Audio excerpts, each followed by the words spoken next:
ជំរាបសួរលោកគ្រូក៏ដូចជាសួស្តីអ្នកទាំងអស់គ្នាខ្ញុំឈ្មោះឆេងស្រីណាន់ដែលខ្ញុំបាន research តាក់ទងទៅលើប្រធានបទ Movie Recommendation System Using Machine Learning ដែលដំបូងហ្នឹងនិយាយតាក់ទងទៅលើ abstract ដែលខ្ញុំបាន research មកហ្នឹងគឺគេបង្កើតប្រព័ន្ធហ្នឹងឡើងដោយសារតែសប្តាហ៍ថ្ងៃហ្នឹង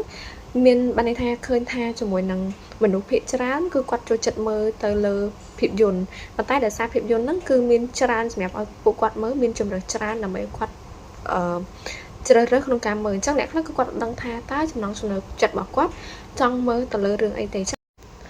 ដូច្នេះទៅលើប្រព័ន្ធនឹងដែលគេបង្កើតឡើងហ្នឹងគឺដើម្បីណែនាំទៅលើប្រភេទភាពយន្តទៅឲ្យអ្នកមើលហើយប្រព័ន្ធហ្នឹងគឺមើលព័ត៌មានភាពយន្តដូចជាប្រភេទរឿងពាក្យពិពណ៌នារឿងតារាសម្ដែងនិងអ្នកដឹកនាំចូលទៅដល់ចំពោះ introduction គឺ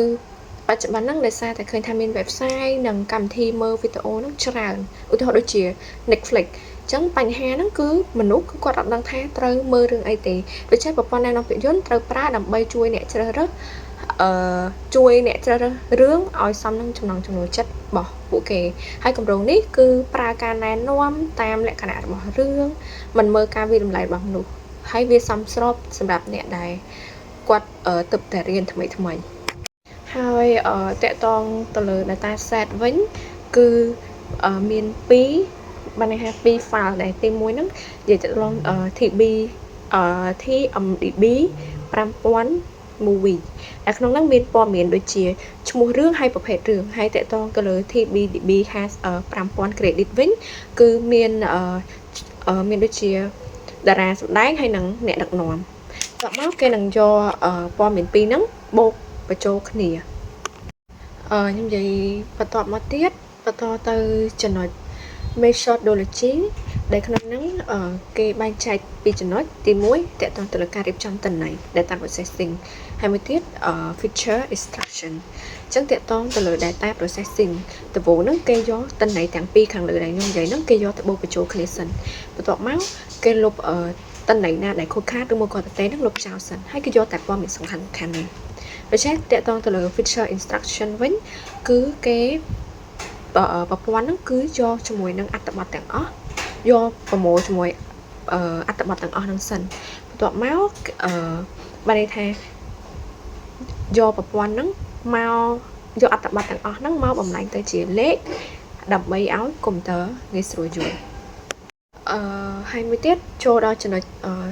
similarity computation អញ្ចឹងបានន័យថាចំណុចហ្នឹងគឺគេកណនីឬមួយក៏វាស់វែងទៅលើភាពស្តៀងគ្នាហ្នឹងអញ្ចឹងប្រព័ន្ធកណនីរឿងណាដែលស្តៀងគ្នាច្រើនឧទាហរណ៍ថាប្រភេទរឿង action និង action អញ្ចឹងវាស្តៀងគ្នាអញ្ចឹងទៅលើគេនឹងបង្ហាញទៅលើប្រភេទរឿងដែលស្តៀងគ្នាហ្នឹងហើយបើឧទាហរណ៍ថាជាប្រភេទ action ជាមួយនឹងaction និង romantic អញ្ចឹងវាអត់ស្តៀងគ្នាទេអញ្ចឹងប្រព័ន្ធណែនាំតែប្រភេទរឿងណាដែលវាស្តៀងគ្នាហើយតកតងទៅលើចំណុចទី2 recommendation process អញ្ចឹងគេ process បែបនេះបានន័យថារបៀបនៃការ process របស់គេហ្នឹងគេ process បែបម៉េចទី1គឺ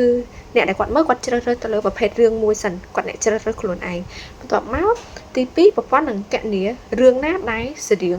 នឹងរឿងដែលគាត់កំពុងតែមើលហ្នឹងហើយទី3បង្ហាញទៅលើប្រភេទរឿងគេនឹងណែនាំទៅលើប្រភេទរឿងហ្នឹងឲ្យចេញមកដែលគេកណនីរួចរាល់ហ្នឹងគឺគេនឹងបង្ហាញជាមួយប្រភេទហ្នឹងរឿងហ្នឹងចេញមកហើយទៅលើចំណុចទី5តើតទៅលើ system architecture បានន័យថាប្រព័ន្ធមានផ្នែកដូចជាប្រមូលទិន្នន័យរៀបចំទិន្នន័យកណនីភាពស្តៀងគ្នាណែនាំរឿងហើយបង្ហាញទិន្នន័យទៅតាម